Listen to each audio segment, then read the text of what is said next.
Hello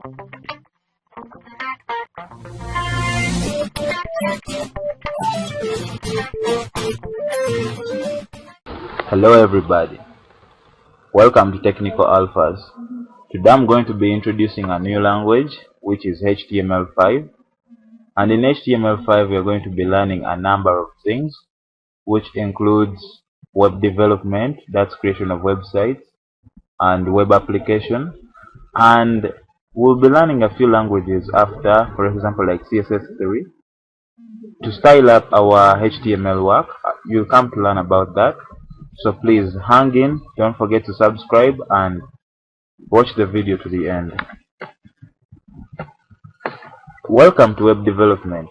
HTML stands for Hypertext Markup Language, and this is actually used in creation of websites, web pages, and it deals basically with the structure and all, let me say, the skeleton of the website. So in this case, our question would be, what is a website? And you'll be asking yourself, I hear about websites, but what is a website? A website is actually a collection of web pages, and with HTML we're going to be able to create those web pages one by one, and we shall see how they make up a website. So in order to get started with this language, we need two things in place: a text editor and a web browser. A text editor will work as our coding ground. As you can see, for text we have Microsoft Word. Now in this case, a text editor will be the place where we'll write all our codes, and we have the following examples of text editors. We have Notepad, we have Notepad++, we have Sublime Text, we have Atom and Visual Studio Code, and many other text editors. You can choose a text editor of your choice, the one you understand the most, and you will use that. Now for the case of Notepad, Notepad comes pre-installed with Windows, and you can search in your search bar, type the word Notepad, and it will show up the desktop application. So you can use that for beginners, then later you can download a text editor of your own choice. So let's proceed. There's what we call a web browser. A web browser actually helps us to interpret all the code we have written in the text editor. And we have the following examples of web browsers. For example, we have Google Chrome, we have Mozilla Firefox, we have Microsoft Edge or Internet Explorer, we have Safari, and for the case of Microsoft Edge, it comes pre-installed with Windows, so you can start with that one as you download the one you love or you want the most. You know, in coding, it's all about loving what you're doing. Let's continue. Now, there are a few things you have to know about HTML5. HTML is not a programming language, but rather it's a markup language. In the future, we will be seeing the differences between programming languages and markup languages. And in the case of HTML, it is a markup language. And HTML is used to create the structure of a web page, or let me say the skeleton of a web page, and rather the whole website at large. So thank you. Please contribute by liking the video, share, comment and subscribe to the channel Technical Alphas, and I hope to see you in the following videos. In the next video we'll be showing how to write our first hello world in HTML5. So stay tuned, don't miss out. Shalom. Hello everybody, welcome back to Technical Alphas. Today we are going to be seeing how we can create our first web page and actually go into the real coding. And we are also going to see how we can use our text editor and our web browser. So stay tuned, watch the video to the end, and don't forget to subscribe. So let's get started. As you can see, I have my folder here called test, and this is where I'm going to be keeping all my files and folders for my project. And right now I need my text editor, so let's get started. I will be using Notepad for today, but for the rest of the tutorials I will be using Sublime Text because it's what I'm used to. This is to enable beginners to get used to how we can start with Notepad, and later on you have to download a text editor of your own choice that will be helping you to do work a bit faster. So let us start Notepad. Now for this case, Notepad comes pre-installed with Windows, That's why it has been easier to get. Now this is the interface of Notepad, and to get started we have to save our file. So I'll come to File, Save As, come to Desktop, then look for my folder test. Enter. Now I'm going to save my first web page, and let me call it first dot html. This is the extension that we'll be using while creating our web pages. .html is the extension for HTML language, and without it it will show you an error. So let's continue. Now as you can see, our name, the name of our file is showing up here. So let's get started. For every single language, every single programming language, it has its own structure or syntax, the way code is written, and the rules that you follow to write the code in that specific language. Now for the case of HTML, we have the following as its syntax. For example, the word first web page has been written as the title of this web page, but all the codes that you'll be seeing on the screen will be written in the body section. For example, if we run this the way it is right now, you'll see what I'm trying to say. For example, Ctrl S, minimize. Let us run this and see how it will be. Now my web browser is Mozilla Firefox. You can use the one of your own choice. Now you can see up here what I've been saying. First web page has shown up here, and the whole of the screen is blank. So if I come back to my code and I write the word like hello world, and I save this and I run it once again. If I refresh here, you'll see what I've written showing up in the body section, because this is the body section. The body sections run around this whole screen, and the header section shows up here. Now that's the difference between the title within the header section and the body section. So this is how you can write your first hello world.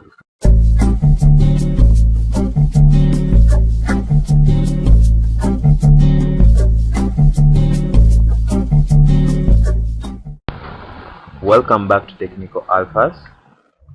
Today I'm going to be handling tags, attributes, and values, and today I'll be using Sublime Text as my text editor.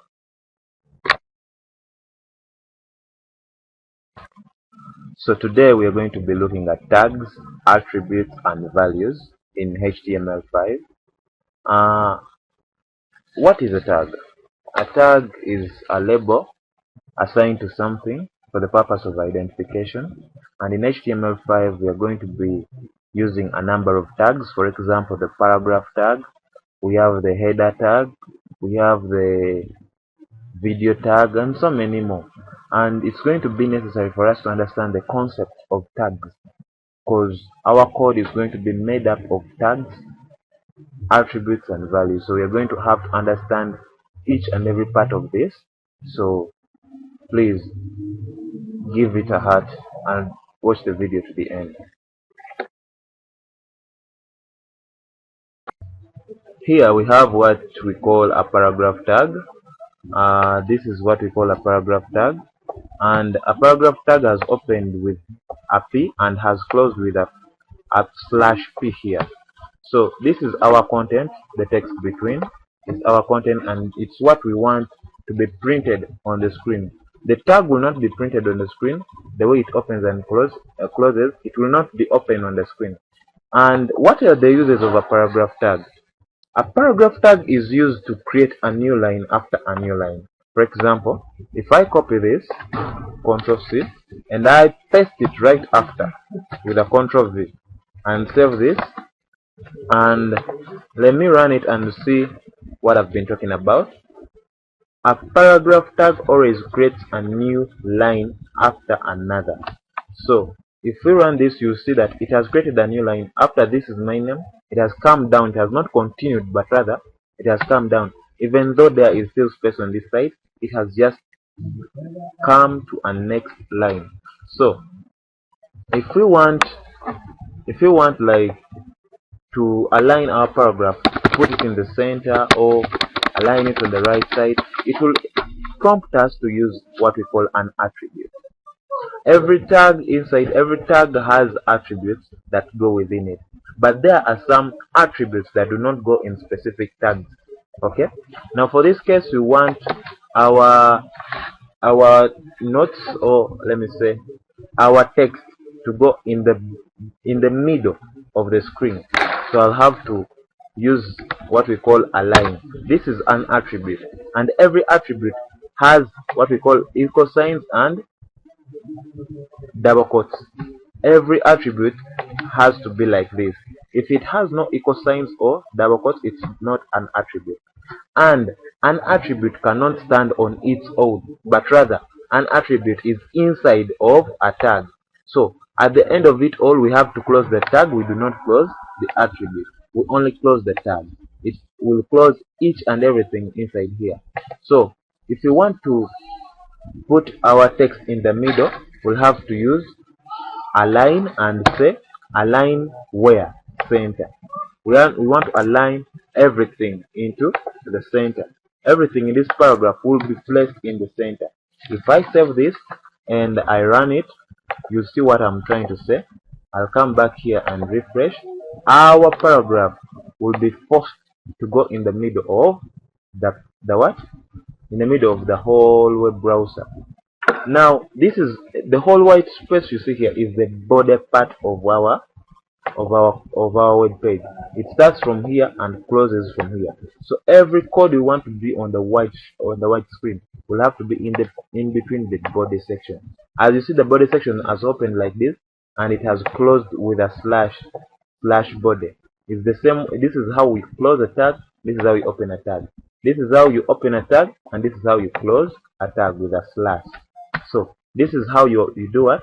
This is how you align your text in the center. This is how you use attributes in a paragraph, and you can still change this. You can still change this by aligning it on another side. For example, if you wanted to align it on the right side, you'll come, change the center. It will remain aligned. Change the center to right, and if I save this and come back here and I run it, you see that my paragraph will run to the other side of the right side of the web browser.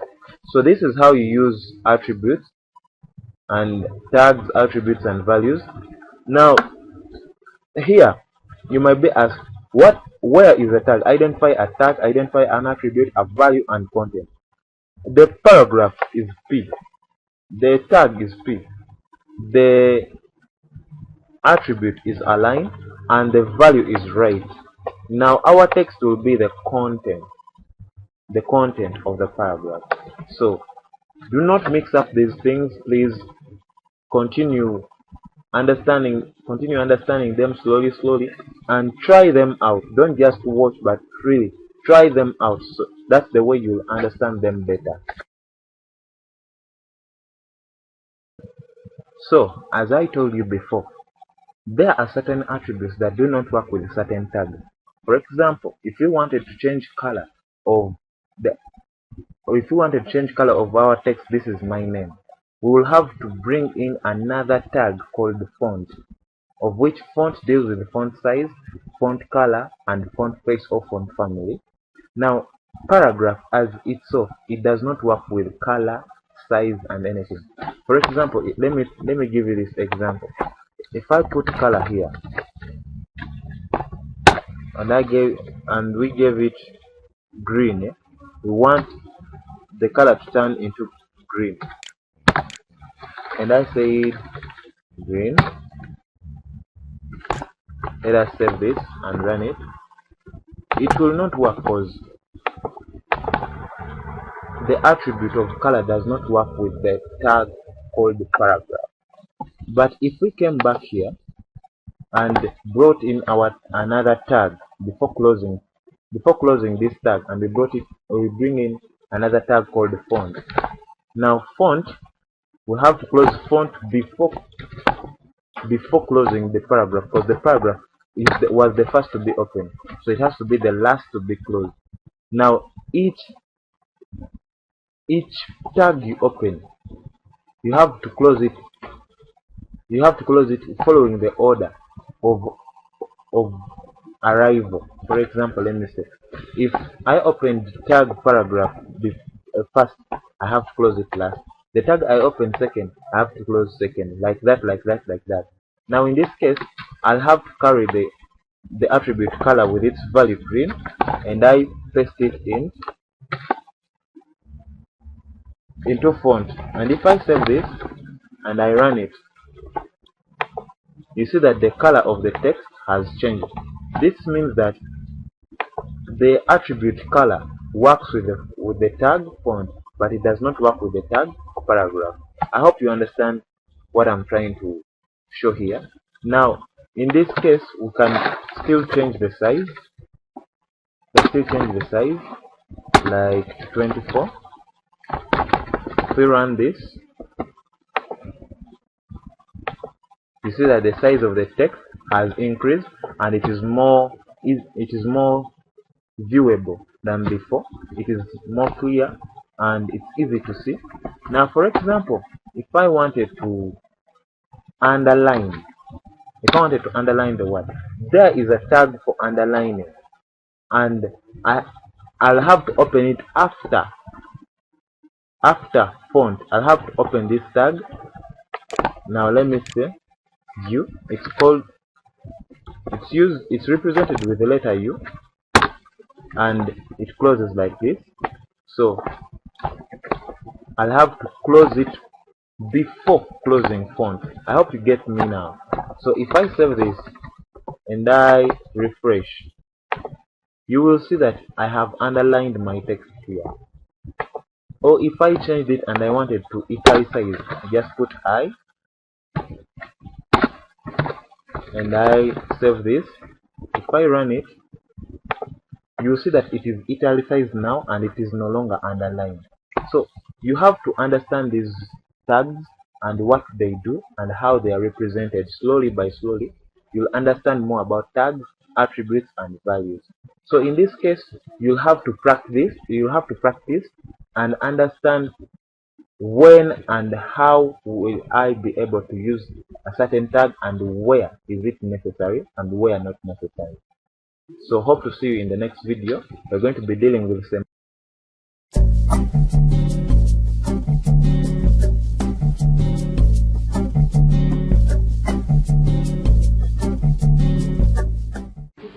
Welcome back, guys. Today I'm going to be dealing with semantics and non-semantics. So please watch the video to the end and don't forget to subscribe. The channel name is Technical Alphas. Let's get started. This time we are back with semantics and non-semantics, and a question may be, what are semantics and what are non-semantics? How are they useful to us in our web development course? So what you have to know is that semantics are HTML elements or tags that describe their meaning to the browser and to the developer themselves. And as you can see, we have the header tag here. The header tag has opened here and has closed here. We have the section tag and we have the footer tag. Just by mere reading, you've understood that the first tag is for the header, and this is the head part of our document. And you've seen section up here, which means that section is also just a section within our document, and this is the footer of the document. So the tag itself has described its meaning within the coding. Now these are what we call semantics, and they help us understand faster what our work is all about and what a certain section is all about. So when we are coding, we're going to be dividing our pages into different sections so that we can work on them separately and change their colors, style them differently, just by dividing them with semantics and non-semantics. So that's all about semantics, and let me handle it. So for the case of non-semantics, we have two of them. We have what we call div and what we call span. As shown here, we have what we call div and we have what we call span. Now these two do not tell what content they have inside, because by mere reading you see here it's div, here it's span, but you don't know what's inside there and what div means and what span means. But if we wanted to understand more about this, so we have to call in what we call semantics. Now to use a semantics with a non-semantics, you have to use an attribute called class or an attribute called ID. You can use both of them at the same time, but for this case, let us use one at each time. For this case, if I say like div class, then I said like header, and I wanted to show that this class is called header, or this division is called header.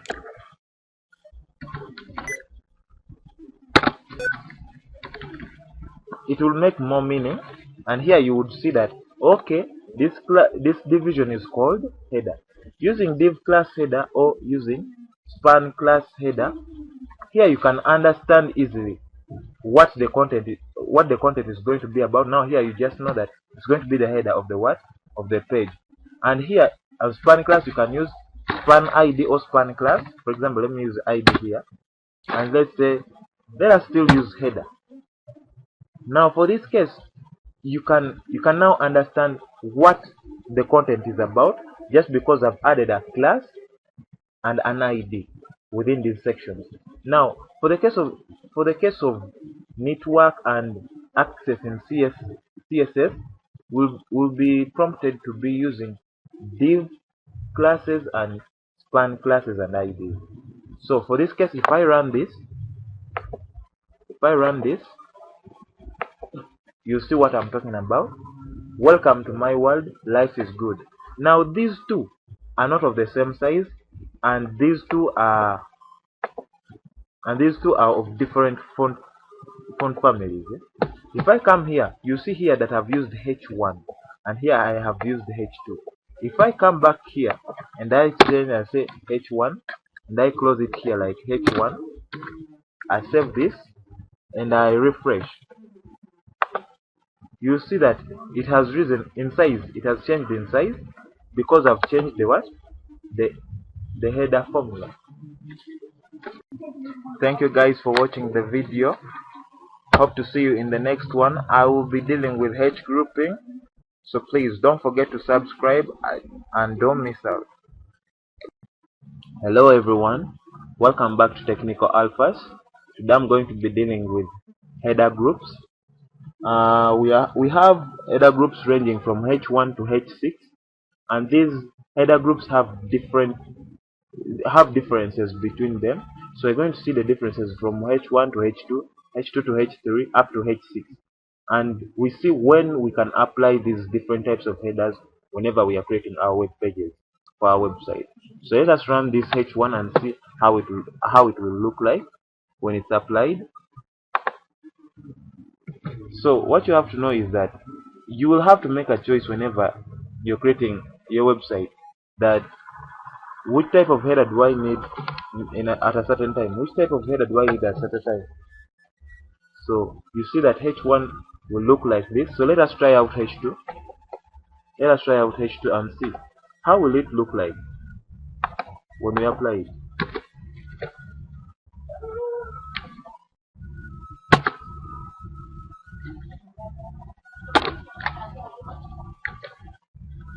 So when we run this, we'll come back and refresh.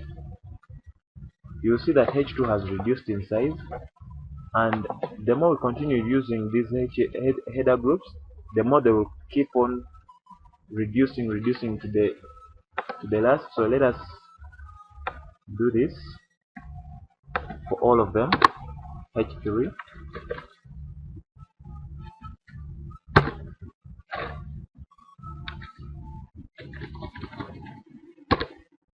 H4,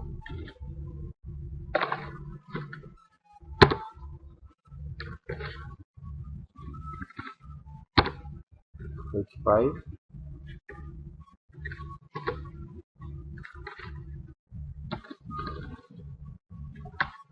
and lastly So when you save this, come back, refresh, you see the different types of headers that you can use for H grouping. So thank you for watching this video. Hope to see you in the next one.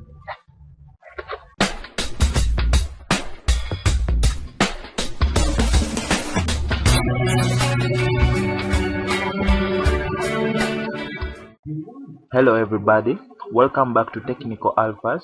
Today I'm going to be dealing with the links, images and videos, so please be very keen, don't miss out, and don't forget to subscribe.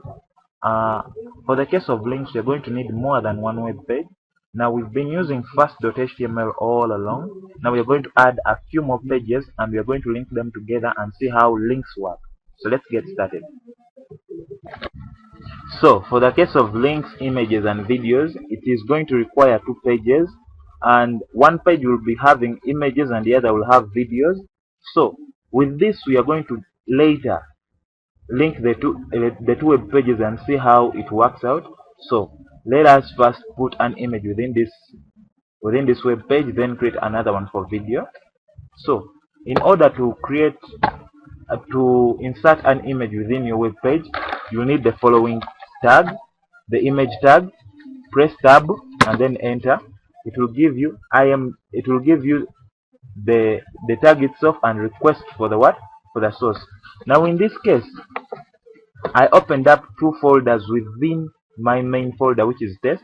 I opened up two subfolders, one for images and the other for videos. And within the images, I have image 1, image 2, image 3, and image 4. So in this case, let us use image 2. Image 2 will be put in our web page, and we are going to see how it will be done. Remember, it is in the folder called images.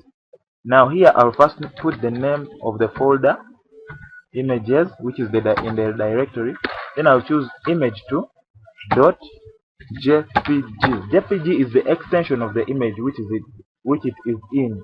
Now if the extension is .png, you'll have to put .png. If it's jpg, you have to put jpg, or else it will not work. You have to first check the extension, then do what? Then include it before anything else. So let us save this and try to run first and see how it will work out, and see how it will be looking like on the web browser. So our image has come, you can see up here, but it's kinda small. So if you want to resize the image, you'll come back, then say width, then later you can say like 200 pixels, then height, let us say like 300 pixels. Save this, then go back and do what? And refresh. You see now the image has done what? Has increased in size. So if you want, let us say if you want to change the background, of the whole web browser, come to body, set BG color without a U, then say, let us say like gray. Let's say like gray. Let me use here online screen. Let us put like color gray in this case. This is how we can change our body background. Let us refresh and see. You see now the color has changed. Now, so this is how you insert an image into your web page. And thank you for watching. So now let us proceed to the side of video. Now for the case of video, stuff is kind of complicated and it will need more time to go deeper into the topic. Now for this case, I'm going to handle a little bit of it, so now you can learn how to put a video into the web page, but later on we'll handle videos as a different topic. So there is an advantage with Sublime Text, which is that when you're starting, you just have to write HTML and press tab. It will show the whole syntax of HTML, and then you'll just have to fill in your work. Now for this case here, I can give it a title videos. Then for the HTML, I can give it an attribute language, which shows that we are dealing with language English, EN, but it's not that necessary as long as you've opened HTML. So let us continue. Video has its own tag, which is the video. When I press tab and press enter, it will open and close video. So for video, it has what we call source as image. Then you have to put the video source. The video source is within videos / video 4. Let's choose video 2. Video 2.mp4. Let us save this and let us run this. It has not worked, so let us try and do this.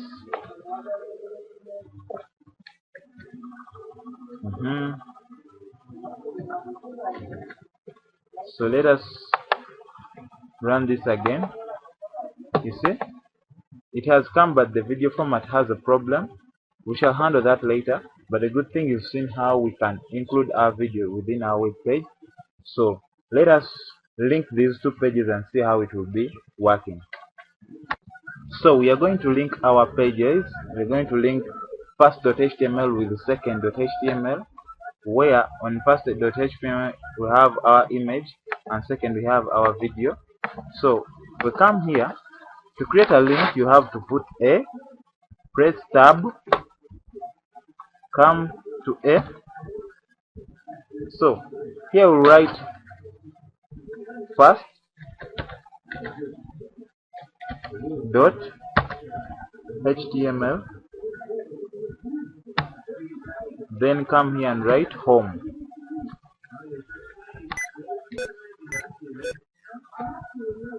Let us name it here home. Then copy this,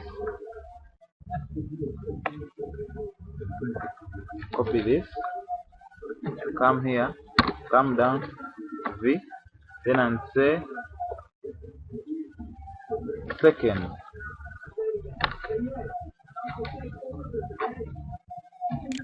.html. Let us call this.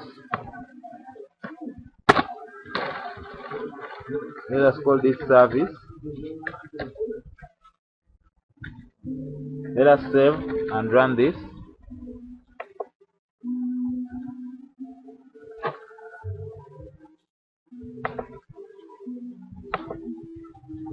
As you can see down here,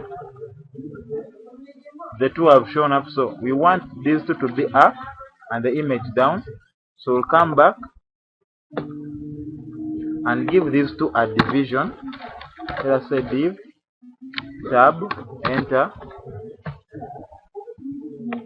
Let us put them in between the div, Control V, and let us name the div, give it a class. Let us say link, let us say nav. Now let's use nav, navigation. And if we save this and if we save this and refresh, you see now it has come up and the image has come down. This shows that every division takes its own place. A division creates a next line, and everything else comes below it. So we can also put these images within a div or just leave it like that. But in this case here, we have put all our links within a div class called nav. Now if you click on services, it will take you direct to video, but this side we have not yet put any link. So we shall copy the very div copy and paste it right in the in the next web page, which is called second.html, and when you refresh, you'll see what I'm talking about. Then if you click on home, it will take you back to images. If you click on services, it will take you back to what? It will take you back to videos. Thank you for watching the video. I hope to see you in the next one. I'll be dealing with HTML lists. Please don't forget to subscribe. The channel name is Technical Alphas. Shalom. Welcome back to Technical Alphas. Today I'm going to be handling lists. So please pay attention and don't miss out on this. Let's get started. So lists are divided into two. There's what we call ordered and unordered lists. So let's see how ordered lists work and also unordered lists work. Now, for example, let us here see ordered lists. Ordered lists have the following tags: OL, which stands for ordered list, and vice versa is true. Unordered list has UL. Now in this case, every list has what we call items on it. So in this case, we have list item. Every list item will have its own tag. For example, list item 1 will be, in case we are dealing with countries, let us say this is Uganda. Let's say that this is Uganda. Then for the next list item, we have to say list item again. Let us say like we are dealing with Tanzania.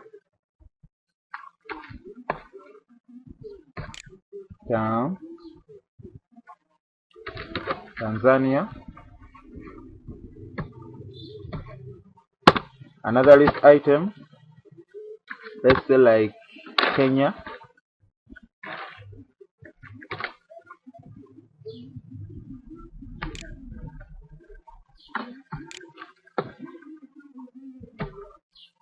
Let's give this the last one.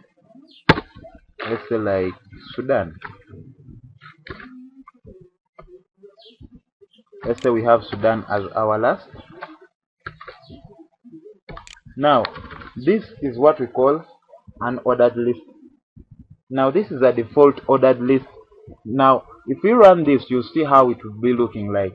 Now, if I save this, Ctrl S, and come back, go to my folder test, and run my index page, you see what I'm talking about, the way the list will show up. You see how an ordered list in its default format shows. Now here we have our ordered list, which is now interpreted by the browser. As you see, the first list item will be placed 1, 2, 3, 4. So the more items you put, the more numbers you have, the more counting it will continue. Now this is how an ordered list shows up with the orders of 1, 2, 3, and 4. But within the ordered list itself, we have what we call types. Now if I come back to my code, here you see I have ordered list, list item, list item, list item. I've listed my items. But if I come back here and I want my items to be, for example, in Roman numerals, I'll say type I, and I save this. It will totally change everything and it will come back in Roman numerals. So if I run this, you see what I'm talking about here. They are now appearing in Roman numerals. So this is also a type in ordered list. So the order is in Roman numerals. The first one, it was in numbers. The default order is in numbers, but we also have a type called Roman numerals, which is represented by I. So if you say like type I and is in small letters, everything will be showing in small letters. But if it is in capital letters, they will also be appearing in capital letters. So this is also a type in ordered list. And we also have another one of alphabet. For example, if I say like type A and I save this, you come back and refresh, you see that this is now A, B, C, D. It will continue in alphabet until you're done with all your work. But if you say type A and is in capital letters, everything will be in capital letters. The numbering will be in capital letters. But if it is in small letters, it will also be in small letters. So this is what we call ordered list. These are the types of ordered lists, and ordered list has now been shown. Now you know how to use an ordered list. Now let us give this, for example, let us give this a header. Let's say like we have h1, press tab and then enter. Let's say that we're dealing with countries. Let's say we're dealing with countries.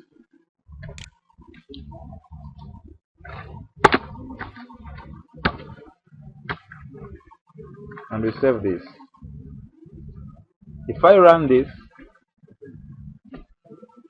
you see now countries is big just because I've given it a header format of h1. If I give it another one, like h2 up to h6, choosing of one, it will continue reducing. Check out on the video of h grouping, you'll understand what I'm talking about here.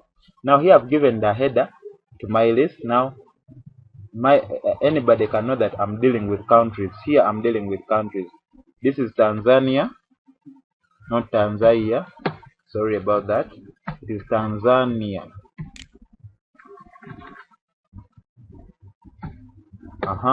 If I refresh here, you see what I'm talking about. Now this is my list and this is my list title. So let us go to unordered lists. Ordered lists also have tags and also have different types and categories. So let's see these categories. When you're opening up an unordered list, you open up with UL, which says unordered lists. So in this case, we'll use the following tag UL and /UL to open and close. Now within the unordered list, we'll still put our countries, the very countries used in our ordered list, and see how they will appear in this other format of unordered list. So if I press all our countries and save this and run it, you see what it shows like. They are represented in forms of bullets when it comes to an ordered list. But for the case of ordered list, it was represented by 1, 2, 3, 4. But in this case, it's not orderly. You don't know which one comes first. If the upper ones are covered and you see the last one, you just see it's part of the list, but you don't know which number it is on the list. They are not ordered. So within the unordered list, we still have different types. For example, if I want, there's a type called circle. If I say type, I can put circle. If I save and run this, you see that now the bullets are emptied. It's now having a white space inside. So this is the type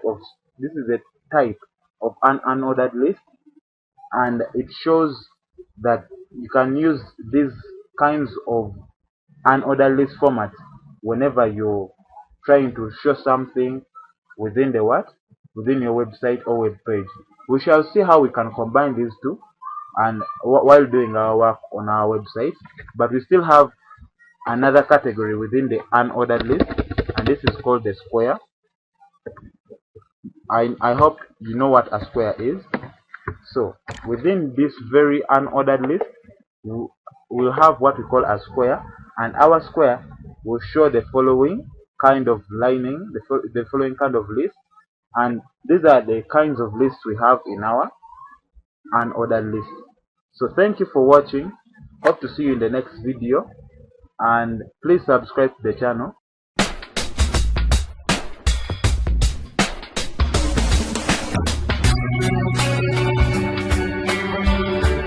Hi everybody, welcome back to Technical Alphas. Today I'm going to be handling tables in HTML5.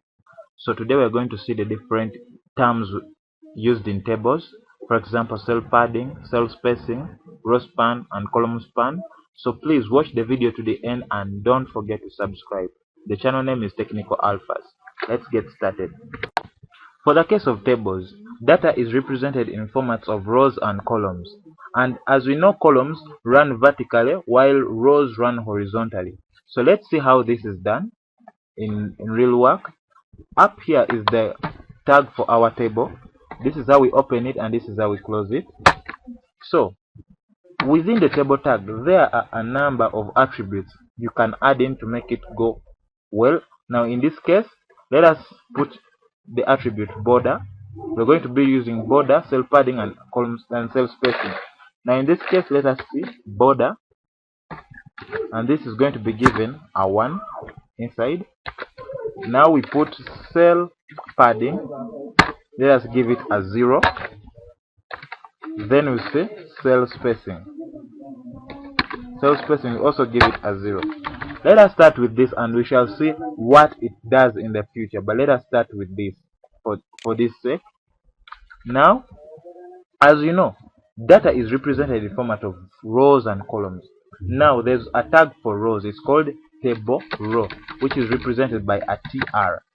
So this is how we open and close a table row. Now every table row opens and closes, and then you open up another table row which has table data or table headings within it. Now in this case, this table row will be holding table headings.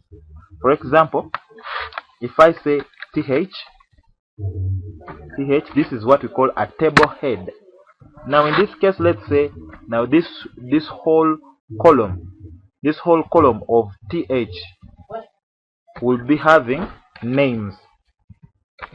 Let's say it will be dealing with names. And another table header, let's say it will be dealing with coursework. For example, let's say it's dealing with coursework. Now let's say a CW, coursework. And the last one will be dealing with exam. Another TH for exams.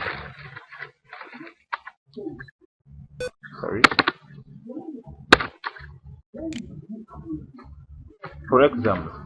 Now if I save this and I run it, you see what I mean by a table row and a table header. So let's run this and see. You see the difference between a table data and a table header. For now we have started with a table header, but we are going to see what table data looks like and differentiate it from a table header. Now here you see the outcome of what we call a row. A row goes horizontally. It lies horizontally. Now this table header is going to have a column.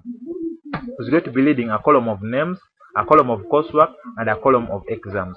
So if I come back to my code and I turn the cell padding to something like 5, and I come back and I refresh, you see what cell padding does.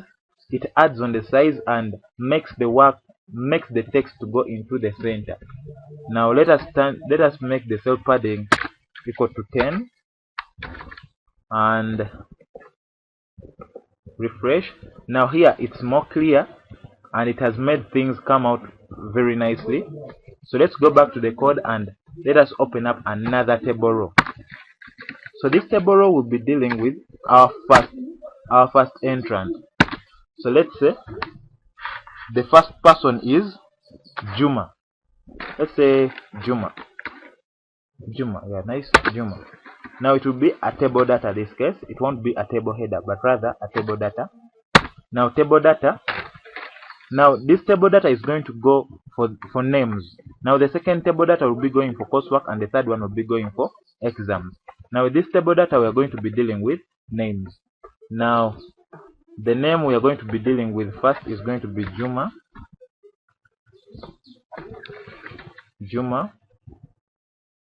Then second one, let's say this is like 14.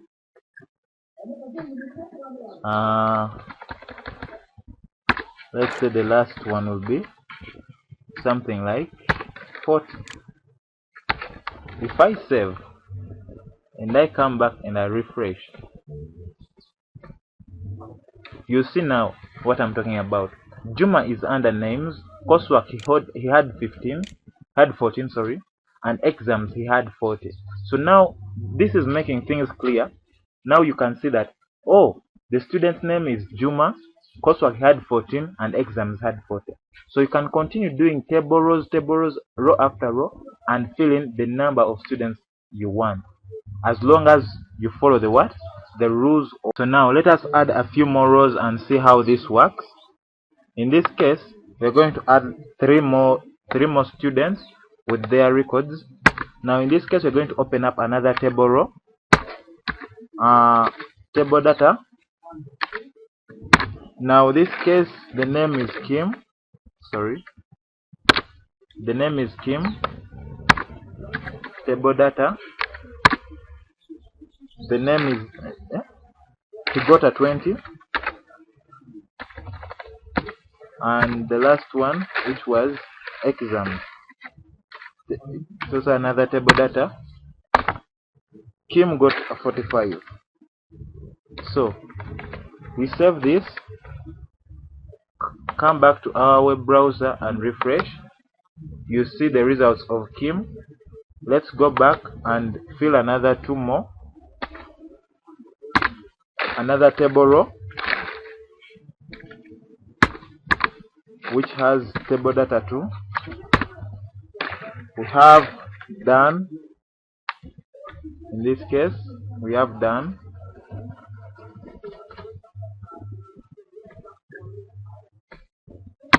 Another table data. He got a 08. He was a worst performer. He got just 8. Then at the end of it all, he got a 70. Wow. Got a 70. Then we open our last table row. Now we enter results for 4. Table data. Enter results for 4.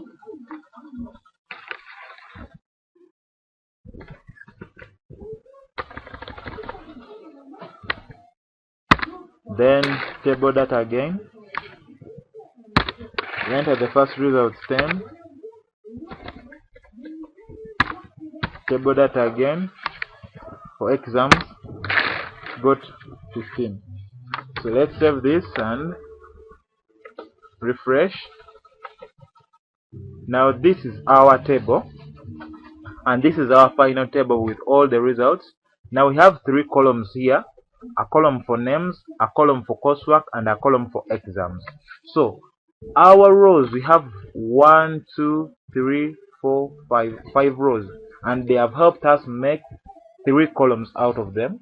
So now we can see the difference between table head and table data, as table head is all bold while table data there's no boldness.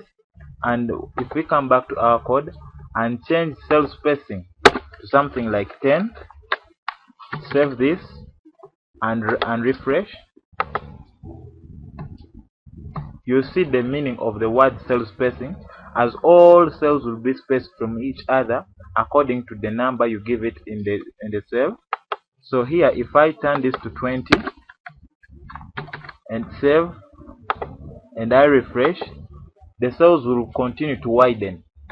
That's why if I don't want that in my work, I put cell spacing to 0, and all my work will be put to its normal form, the way I want it to be. So this is how cell spacing works. And still, borders, if I give borders to 0 and save, there will be no border within my work. As you see here, there are borders, but if I refresh with border 0, work will be empty. It will be plain text without any borders. So if you want borders in your work, you have to put a 1 for borders, and if you don't want, you put a 0. In this case, I'll be using 1. So now we know how to use cell spacing, cell padding, and borders 0 and 1.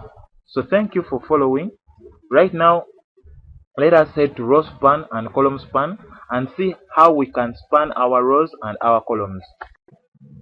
Before I go any further, column span is the combination of 2 or more columns to make one big column, and same applies to row span, as you combine 2 or more rows to make one big row. So here is an example. Let us do this and see what it means. For example, we have the following table. that we have to do column spanning and row spanning with. We have heading, heading, heading repeatedly, and tell here repeatedly. This stands for telephone number.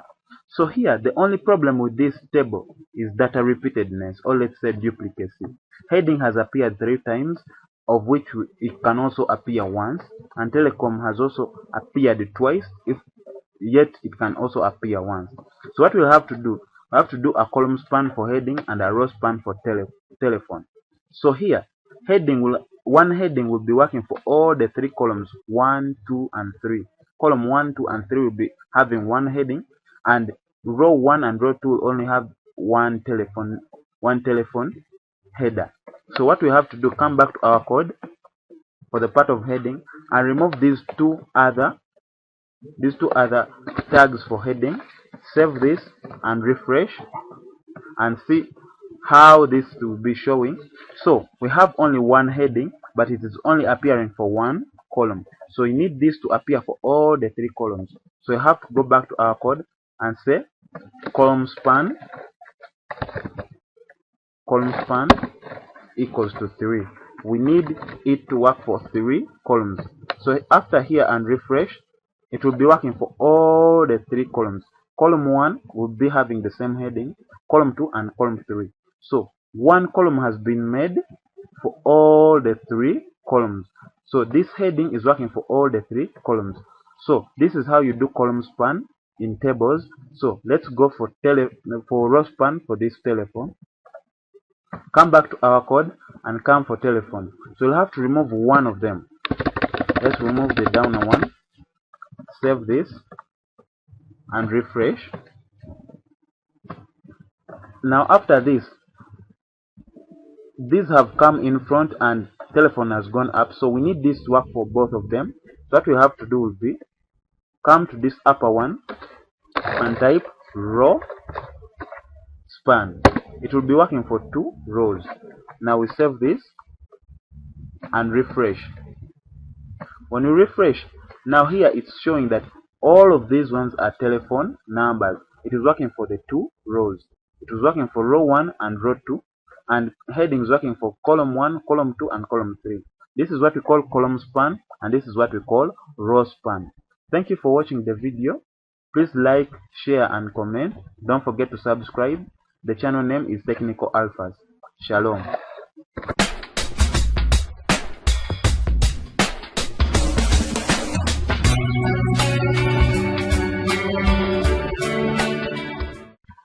Hi everybody, welcome back to Technical Alphas. Today I'm going to be handling forms in HTML5, and I'm going to be handling a number of input types. So please watch the video to the end and don't forget to subscribe. Let's get started. So to get started with forms, we have to open up our form tag.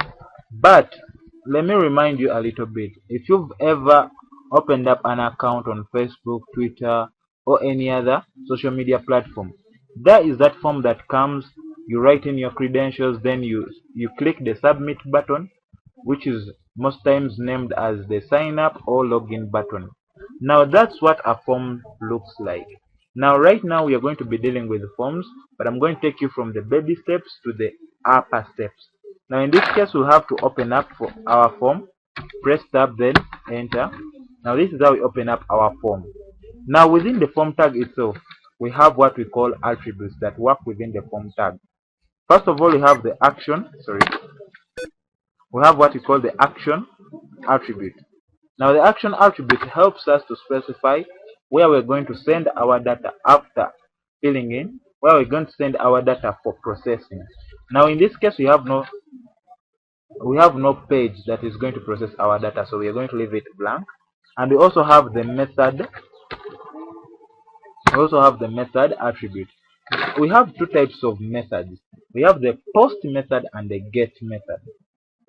Now, in the very names themselves, as you see, the post method can be used to post data into the database, and the get method can also be used to retrieve data from the database. But each of them has their specific characteristics and advantages. If you're dealing with passwords, that's sensitive data, and you don't want anyone to get to know it, it's better you use the post method. If you're getting it, better use the post method, because the get method is a bit risky. Why? It's when you submit your data up, when you're using the get method, everything will be put in the URL up here. Those ones who use browsers, you see the URL up there. It will be showing the names, everything that you've submitted, and anybody can hack into your data, change whatever they want to change, and then use them for their own benefit. So it's better use the post method when you're dealing with sensitive data. And within the form itself, we can use a number of attributes like autocomplete, ink type, but for this case we're going to only use these two. So let's get started. Within our very data, there is what we call labels and input fields. For example, if you're like a user, you've gone to Facebook, there will be a field where you have to type your name. But for you to know that there a name is needed, there is something written before username that helps you to know that, oh, here I have to do what? To input my username. For example, we have a label. For example, we have a label for username, and it's like this. Let's say label, press tab, then enter. Let's say the name is needed. Let's say username. Now, here I've typed username. Then later I say input type. Sorry. Press tab, then enter. Now the input type for a name. If you want to write a name, how will you put a name? Which means you have to write text. Your name is format of text. So the input type will be text.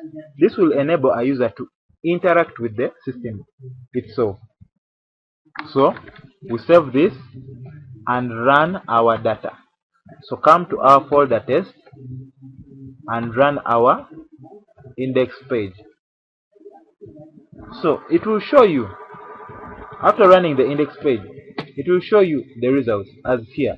Here you'll find something like this, username, showing you that you have to type your name within.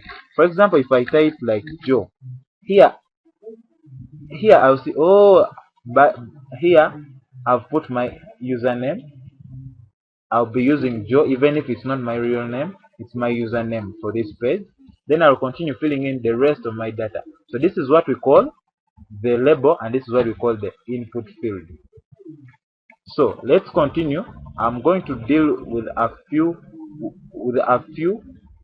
of the input types, and then the rest of them you'll have to do a research on them. Now for the case of gender, or let me say sex, as most of you want it to be heard. Now if we are creating an exception for gender, like if you're male and you want to choose one of the two, whether you're female or male, it has to be only one option valid. Now in this case, we'll have to use a radio button. So the input type will be radio, not like for username, which was text. The input type has to be radio. Now you may be asking yourself, how does this work? Let us try this and see. Let's say label. Let us create a label, and this time the label will be for, let's press tab, enter. This time the label will be for gender. Now the input type will say it will be, the input type will be radio. So let me use this one, Control V, press tab, and enter. The input type will be radio. Then the name will be sex, because we're dealing with sex, or you can say gender as you want it. Value, let's say the value will be male for the first case. Then outside here we put the name male. Then when we save this and come back and refresh, you see that gender has given us male, and it is already chosen.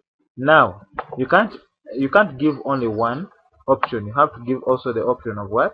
Male. So let's copy this and paste it here after. Now this one we have to change it for female, represent the women and girls and grandmas, that category.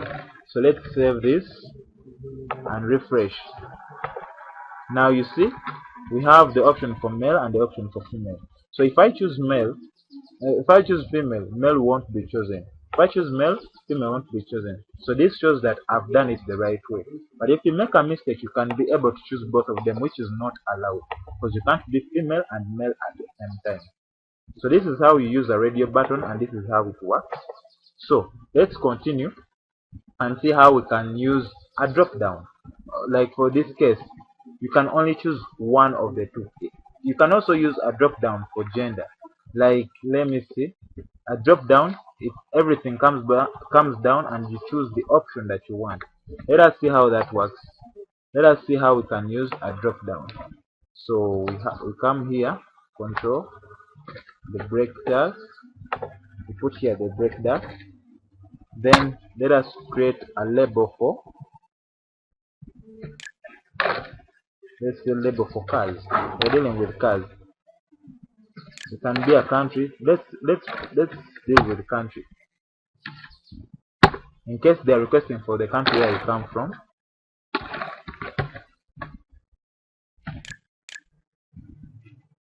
sorry, in case they request for the country where you come from, here it will be a bit different from other tags. How? This is how it will be different.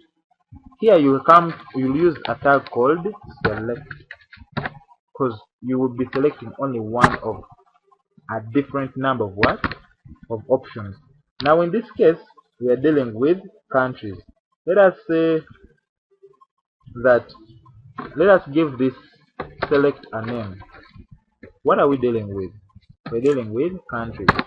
Now let's say select for countries.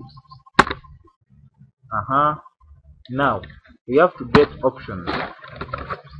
Let's say option 1. The first option, let's say Uganda. Let's say we're dealing with Uganda. And we have to give the option a value.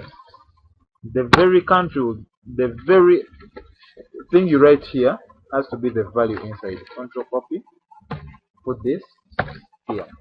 Now we have to continue for all the options that we have, like option, another option. Let us deal with like 4 countries and then see how this works. Let's see. Let's say it's Kenya. In this case it's Kenya. Sorry. Let's say it's Kenya. Now Kenya also has to be the value. Now copy the very country you put here and put it as the value itself, because the value will be the one known by the system. Now Kenya is for the user to understand, oh, this is the country I have to do what? To choose. But inside there, the value is the one chosen. Now another option, let us say like Tanzania. Like Tanzania.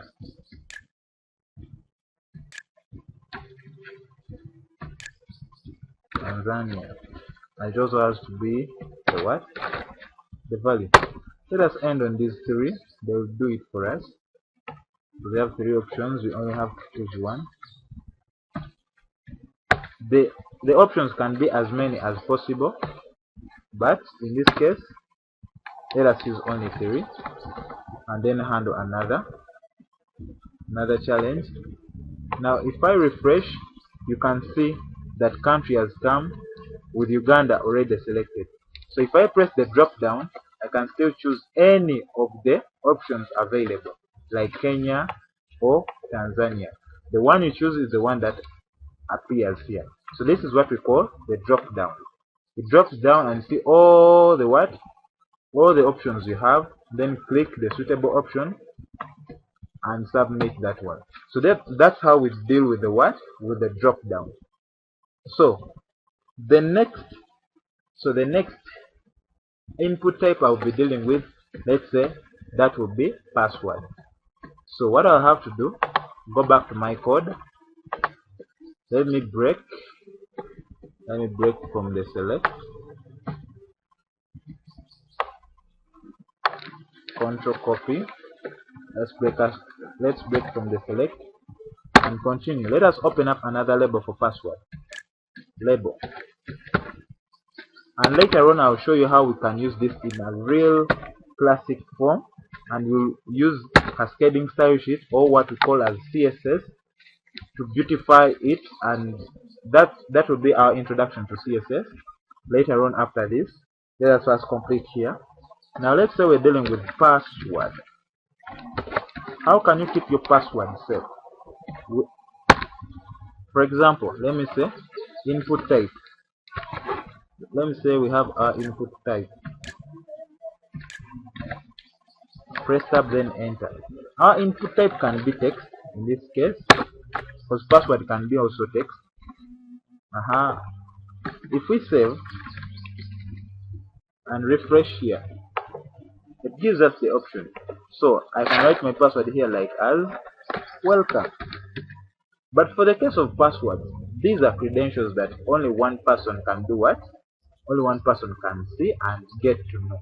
If I have somebody near to me, they will get to know my password just easily like this, like it's welcome. Then they can access my account of anything. In case, let's say that I have my personal documents or data on that very account, someone will be easily given the access to my what? To my credentials. So it's better to use, let me say, it's the best way is to use the input type password for password. What do I mean? Instead of using input type text, let's use input type password and see how it works. So if I refresh and I come back here and I write my password as welcome, now in this case, nobody will get to know my password unless I tell it to them. Passwords will be, every letter will be, every character will be represented with a what? With a dot. Hope you get me. Every character will be represented with a dot, so it will be safe. Even if there are 100 people near me, nobody will get to know what password I have written. Do I make myself clear? So let's go back and see. So a person can write like a very short password, yet it is not recommended. For example, if you write a password and it's like three characters, like CEO or something else, it's not safe, because someone can try out those letters and understand them. So to get our work safe, let us give a min length. Like you say, our min length will be like 8. Like would be like 8, and our maximum something like 12. Maximum length will be something like 12. So if we save and refresh, someone has to write a password of like 8 characters and above. If I write something like we and try submit or try to do something else, it will not be working. For this case, it has not shown because I have not written the submit button and the following stuff, but it will not be working for something safe. We'll see that in data validation. But in this case, you do, to minimize threats, you give them a min length of 8 and a max length of 12. You can give them a max length of what you want, but a min length at least be like 8 characters. So in this case, data will be safe when being dealt with, and you'll make your customers very, very happy to make sure that their work is safe and give them a chance to continue giving you jobs. So another input type I can use is like email. For example, like label, I come, then I type. For example, I'm dealing with email, then I can use my input type. If you're dealing with email and say input type text, it can work. you can write in your email. But if you just say input type text, a person can write in their name in the place of email and nothing will happen. But if you say input type email, it will prompt the person to write a correct email, or else it will keep on showing an error that you have to write the correct email, and that's how you can correct your what? Your clients as they are filling in their forms. Like in this case, you can use input type email.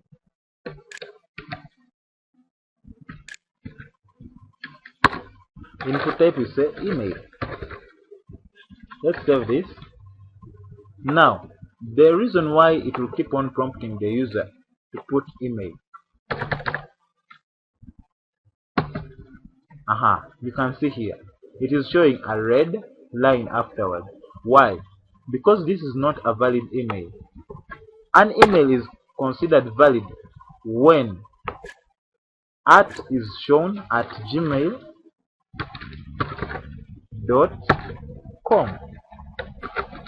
That's what makes an email valid. So if I come here and put like Joe, you see the red line has disappeared. If I don't put @ and .com, it will not be considered valid. So that's how we call that. That's what we call data validation. I've combined these two to make things go smoothly, not to confuse you. Now, if you are putting a field for email, make sure that you use the input type email. So let us deal with buttons and get this over with. In case we want to submit our data anywhere, now we have to open up buttons. You say button, press tab, then enter, then say button type. Let's say submit. Button type submit. Now this one is the one which will help us to submit data into the database. Button type submit. Now we write here submit. Now the value has to be submit. The one we'll be seeing outside. So if we save this, come back and refresh, our button will be shown here. Now you see everything has been refreshed because I've clicked submit. If I had already connected to the database, everything would have gone to the what? To the database. Then the form will be refreshed, and a person will have to do what? To fill in again. Let us break these things down and see how they work. Let's break these things down and see how they will work. Now in this case, let me see. Control V, and here also Control V. Save this. Let me see. Now here I can say my input type. Let me say input name is Joe. Then I click mail, country Tanzania, password D. Then email, I put everything I want. If I press submit, it will show me that please enter an email address. This is what we call data validation. It has told me please enter an email address. This shows that this is not an email address. And as I've told you, you have to enter a valid email address with @ and .com, which makes it considered valuable. So if I click here submit, would you like to submit? It will refresh, but data will be submitted. But if I just want to refresh without submitting, or I've made an error, now that's where I create a button called reset or cancel. Now the input type will be reset, and this will be something like cancel. So if I save this and I come back and I refresh, you see the two buttons here. It will show no difference when I do it here, because it will still refresh the page. But if I come here and do something like this and I press cancel, it will not show me that I've done a mistake. But if I do the same mistake here and I press submit, it will tell me please enter valid email address. This is because I am submitting and I've made a mistake, so it's telling me to enter a valid one. But if I just press cancel, there's nothing to be wrong because I'm just refreshing the page. I hope you understand the differences between these two. In case you're dealing with a multi-selection, such as like you need like choose among hobbies given, you can choose more than one or two hobbies. Now you will need a checkbox for that, not a radio button where you can only choose one, or not for a drop down where you can also choose one. But in the case of checkboxes, you can choose a multi-selection. How? This is how you use a what? A checkbox. Now in case you are dealing with hobbies, we'll need an input type for what? An input type for them. Now in this case, we'll have something like input type checkbox. Now these checkboxes give you a selection. You just it's selected, but when it's not active, it shows that you've not selected the checkbox. Now you can have more than one value in a checkbox. For example, you can have a value like let me say, let's say your first hobby is like singing. The hobby is singing.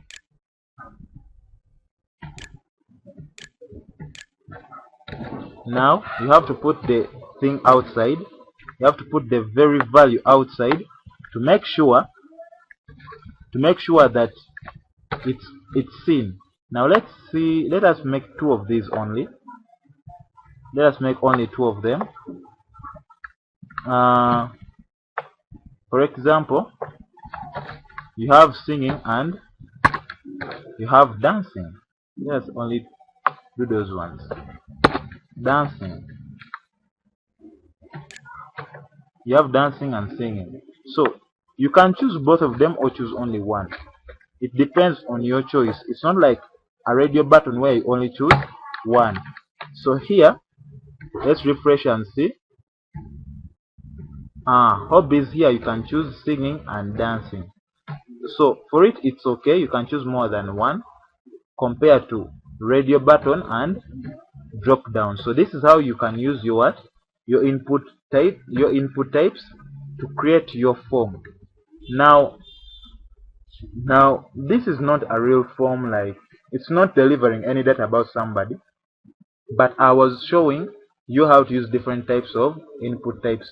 So later on let me make for you a real form where you have to put you have to input your username, your email, your password, and we will beautify it with CSS, and that's how we are going to introduce you to what we call CSS, cascading style sheet, and we are going to improve on the appearance of our forms, of our code, and it's going to look nicer than how it looks here in HTML only.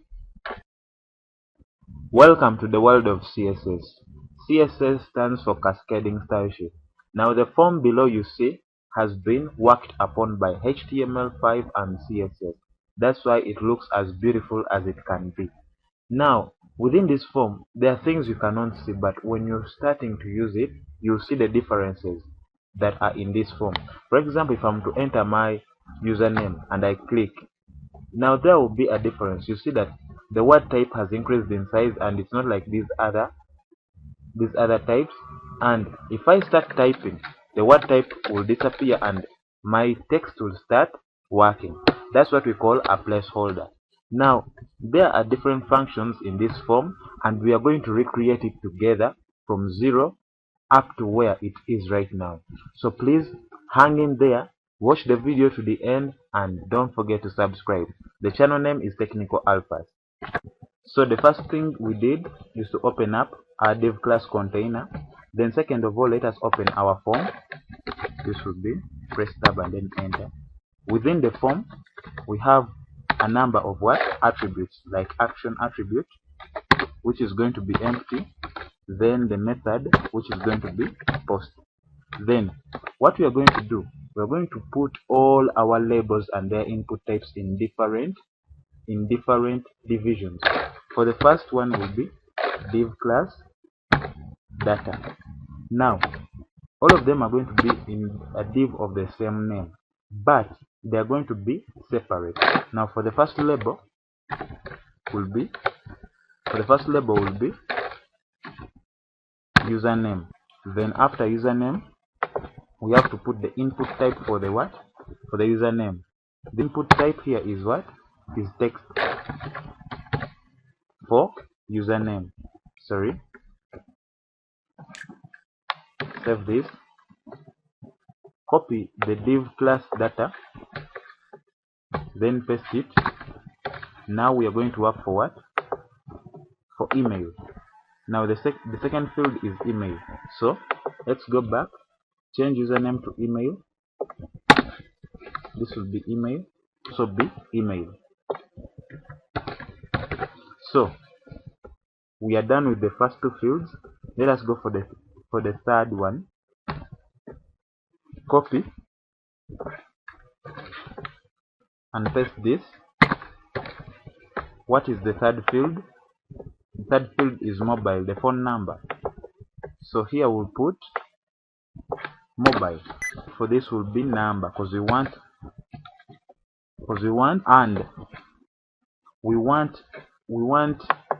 the number to be limited to only 10 characters. So the min length would be 10 and the max length will also still be 10, in order to make the number not go below or above 10 characters. So here we have limited our mobile number. Now lastly we'll have our password. We'll copy this, then paste it. This will be working for password 2. So here will be password, and let us give it a minimum length of something like 6, then a maximum. Let's give it maximum of something like no, not 100. Let's give it something like 20. Save this. Let us run this and see here and run forms. So for this case, this is our form so far we have created. Now let us give it a title. Like for this case we had login as what? As the title. So now in this case let us give it a title login. So we go back to our code, type h2. Let's give a heading h2. Now let's save this and see. Now login has come. So what else is missing? The buttons. Let us work on the buttons, then we can go to our CSS. So after here, let's go back to the buttons. Now we need two buttons. One button is going to be submitting the work and the other is going to be refreshing the page. Now the first button will be for submitting, which means the input type will be button type as a type of submit, and let us give it a value of submit to. Save and run this. The button has shown up here. So this is the button which will be clicking to submit our work to the what? To the database. So if I'm to type here, and I press submit, it will tell me please enter valid email address, which means this button is working, though it's not connected to the what? The database. So now let us work on our cancel button or the reset button. Come back to our work. Let's copy this very button, then we paste it here. Paste. Now we change the input type to reset. The value will be cancel. Save and refresh. Now the button cancel has also appeared. If I press cancel, everything is reset. So now we have our form very well. Now it's time to design it and give it a good look. So to get started with CSS, there's what you have to know. CSS has its own syntax, of which our elements in HTML, the elements we use like the tags, they're going to be taken as selectors in CSS, and they're going to be represented by properties and values. You'll understand this in a while, but this is the syntax of CSS. So now let's get started. There are three different ways you can represent CSS in HTML. You can do CSS separate on a different page, then link it with what? With the page you want to work with. Then second, you can link CSS within the tags itself with the style attribute. And thirdly, the way we are going to do it like this: you open up the style tag with the type text / CSS and close it here. So all the styling is going to be in between this tag. Now let's get started. First, we come back to our form. Our form is like this, and we want it to look like this. So you can see the difference. But first of all, we are going to go one by one, step one by one. Now the whole body is given a chocolate color. So let's go and give the whole body the chocolate color. So we come and get our tag body, control copy. Let's paste it up here, control paste. Now to start working with what? With CSS, the body here is now called a selector, no longer a tag. In CSS, it's called a selector. Now, it's not going to work with these less than and greater than tags signs. It's going to work with the bracket signs. These are the ones that work in CSS. Now, the selector. After writing the selector, you open up these braces. The next is the property. What do you want to deal with? The background. So we come the body background. Now this is what we call the property. The background is now the property. After the background, you put a colon.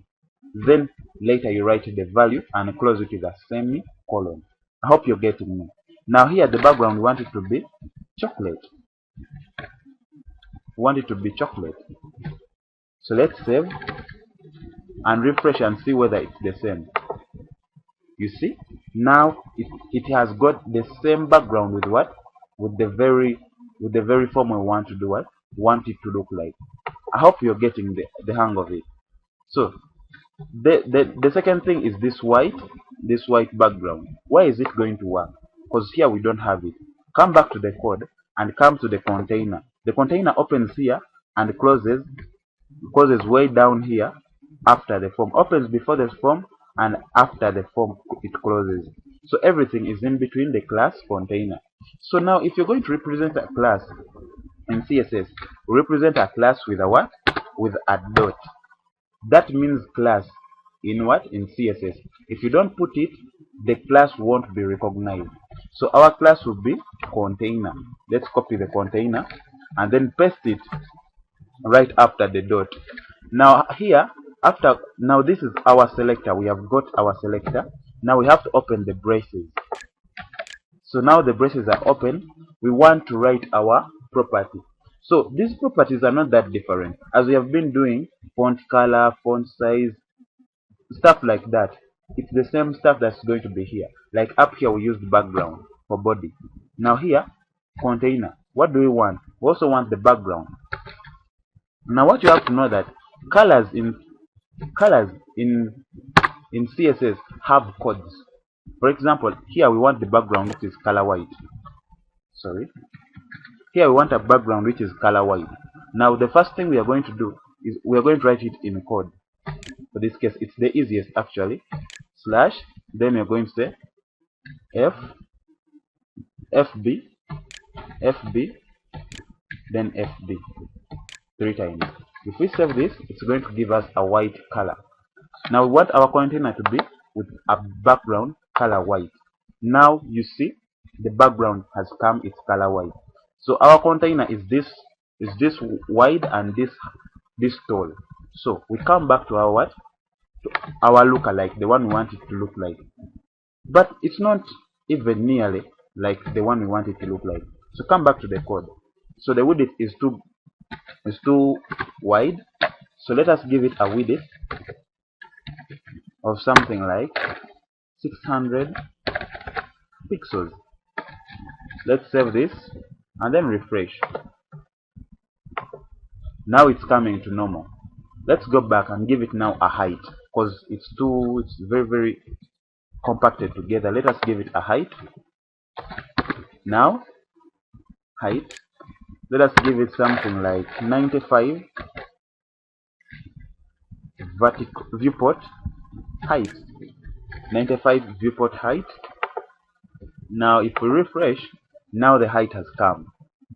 I hope we are now getting to it. You see now the height is the same like this one, but our work is too compacted together, and we have to put this background in the middle of the page. So what we have to do, let's go back to our code and give it a margin of 20 pixels auto. Press enter and save this. Let's refresh and see. Now it has come into the middle. So far we have moved like 20%, I think. Now our work is coming together. It's starting to look like the way it's supposed to look like, but though we haven't finished everything. So let's come and deal with one attribute per time. First of all, we have the login. Let us work on the login. Login has to be in the middle and has to have this color. And seeing it very well, it has a font family different from the one we have. We are still using the default one. So let's come to our code, come back to background, to the body, the body selector. Now the body, let us give it a font family of sans serif. And if we refresh, you see now the font family is the same. So let's proceed and put our header into the middle and give it a blue color. So our header is in a selector called h2. For HTML it's a tag, but in CSS it's called a selector. So the first thing we have to do is recognize the selector, then second, open the braces. Now the first thing we're going to deal with is color. Let us give it a color of Doja blue, something of Doja blue. Now if we save and refresh, now this is the color, the very color that is in this form is the very color we want to use for this case. Now we need to put the header into the middle. So we have set text align, center, refresh, and see it is now in the middle, but it is kinda small, so you have to increase on the size. Let's give it a size of 30 pixels, a font size of 30 pixels, and see if we save and refresh, now the size has come. The size is come. Now we have to give it a margin top. Let us also be a 30 pixel margin. If we refresh and try to see, you see now the space in between here is the same. So the second thing, we have to go to the labels and their input types. Now the problem here is they are compacted, they are small, and they are not in the very color that is here, and these ones are italicized. So let us go and deal with the form itself. One thing we have to do is come within the form, and now we are going to deal with the div classes. We have the same div class data throughout. So if we work on one, everything will be worked upon. So now let us deal with our div class data. Come here, we represent a class with a dot, then the name of the class. So that's our selector.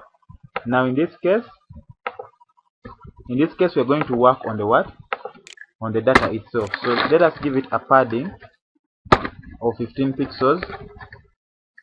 Save and refresh and see how it will make things look like.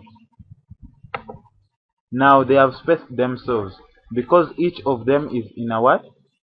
Each of the labels and its input type is in a different class. So it has given a padding of 15 to each of them. That's why they are spaced. Now let us give the labels. Let us give the labels a color.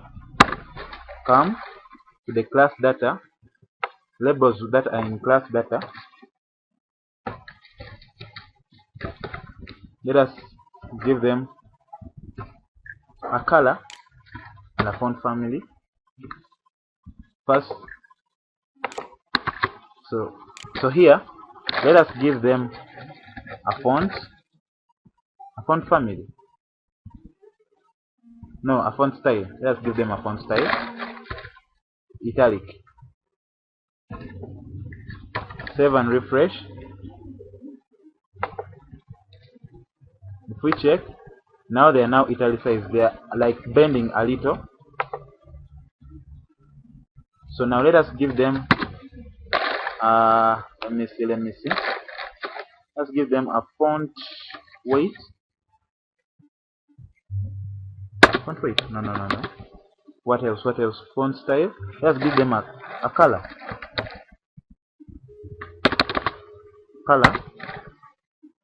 Doja blue.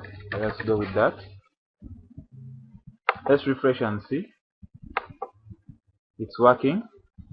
Let us give them a font weight. Bold. Let's make them bold. Font weight. Let's give them a bold one.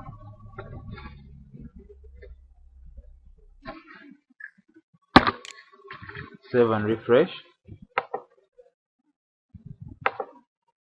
Now if we refresh, you see that now they are now bold. So if we check here, the differences are not too much, but we have to put these input types on the next line because they are not on the same line if we check on the original one, on the original format. So now we have to go back to our code and create a break tag for each label. Now here we have to open up a break tag which is just br, press tab, then enter. Let's copy this, control copy, control Z. Now let's copy this, paste it, save, then let's copy the two of them, paste it after every input type.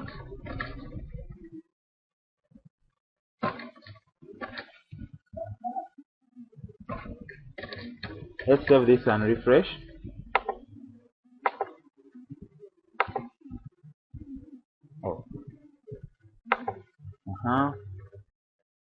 We put them on the wrong side. Let us put it every label.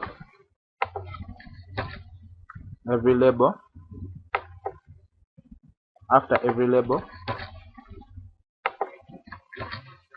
So let's refresh and see. Now they're on the next line. We have to remove the other first breaks we put after every input type, so that we just put them after every label. After every label, not after every input type. Let's do this very fast.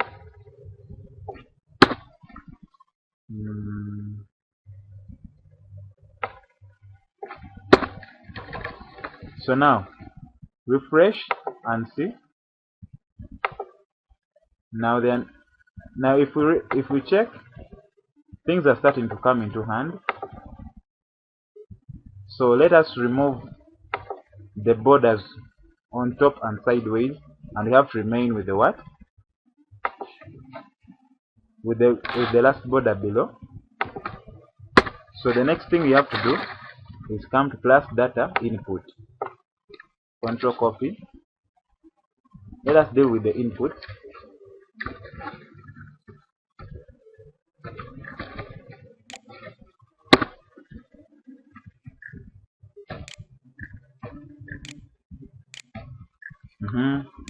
Now we have made our selector. So now let us deal with the inputs. First of all, our inputs are short, yet these ones are very long. So we have to increase on the width of the what?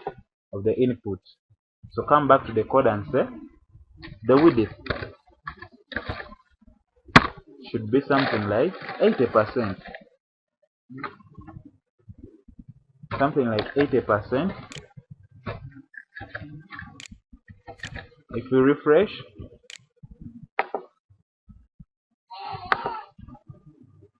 refresh, you can see now the width is now increased, and it's almost on the same level of what?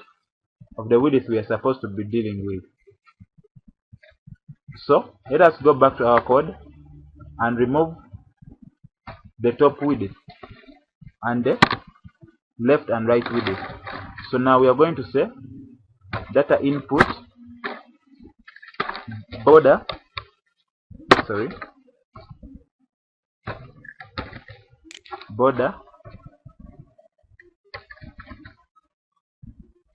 width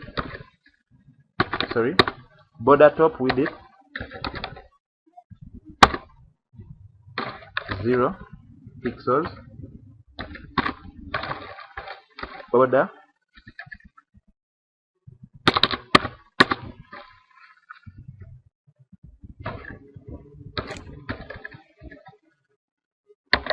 left width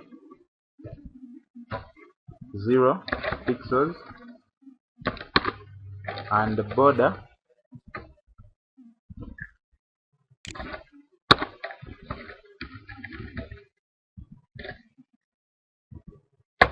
right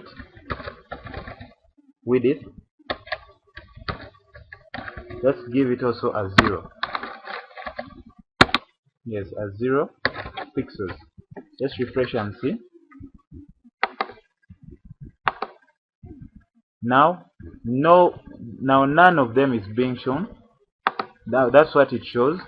So let us give border bottom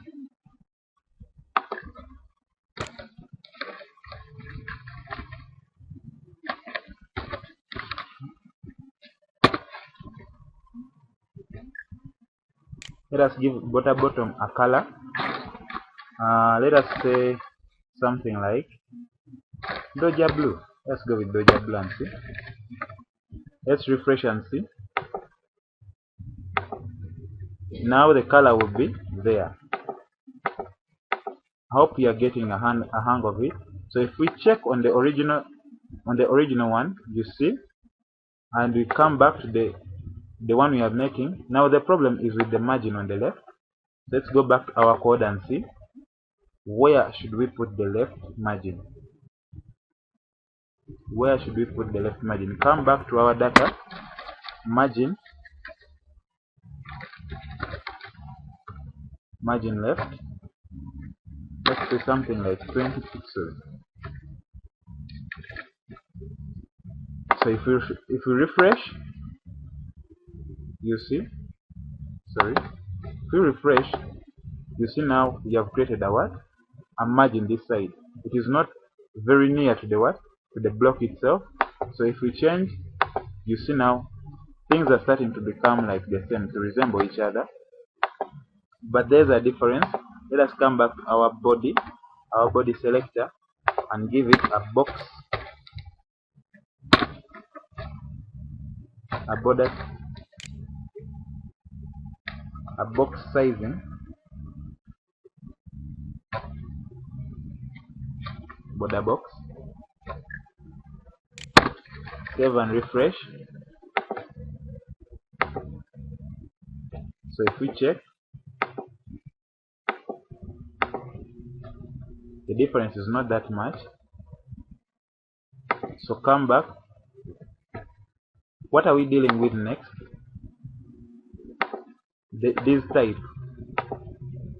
It's what we call a placeholder. So you have to go back to our form and put placeholders for each input type. So let us deal with this one. Placeholder is type dot. Let's copy this and paste it in every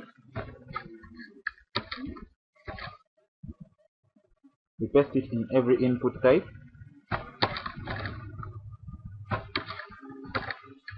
We save and then we refresh. You see, now the placeholders have all come.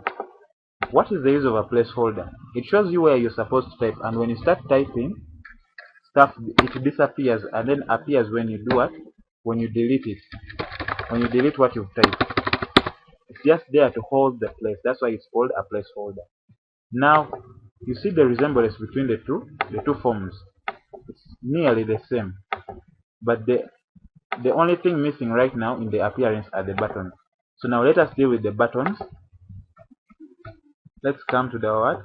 So the tag for the buttons as follows. The button for submitting will have the background green. We'll have a margin right 40 pixels, margin left 40 pixels, and top 40 pixels, bottom 50 pixels. So we refresh and see. Now that's how it's looking like. If we check this side, the button is the same as you can see here. So let us go to the cancel button and deal with it. We have the following. So let's refresh and see. The cancel button has a background gray. Same applies to this side. Now, if we click on the input type, it changes its margin compared to the ones that are not active, and it changes the color of the what? Of the bottom line. But ours is not changing it at all. Let us see the code behind this. Let's go. On focus will be like this. The bottom color will be golden rod. Font size will be 20. Margin left will be 20, and the color will be dark cyan. Font style will also be italic. Now the difference here is that the colors I'm using them from Sublime Text 4. The other sublimes will not be showing you these very colors.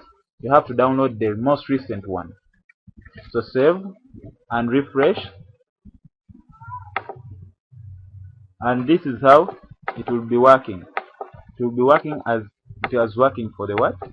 So if we change and come back this side, it's also the same. So we have created our form again. So this is how we use CSS in beautifying our work. You see now the forms look exactly the same except for the height. Now this is how we do CSS. For watching the video. Hope to see you in the next ones. We'll be dealing with different languages like PHP and how to connect forms to the database, and also be dealing with a number of languages like C, programming language, Java. We'll be also dealing with font awesomes and many more stuff. So please don't forget to subscribe to the channel. This is just the beginning. You can be what you want to be. Hope to see you in the next videos. The channel name remains Technical Alphas. Shalom.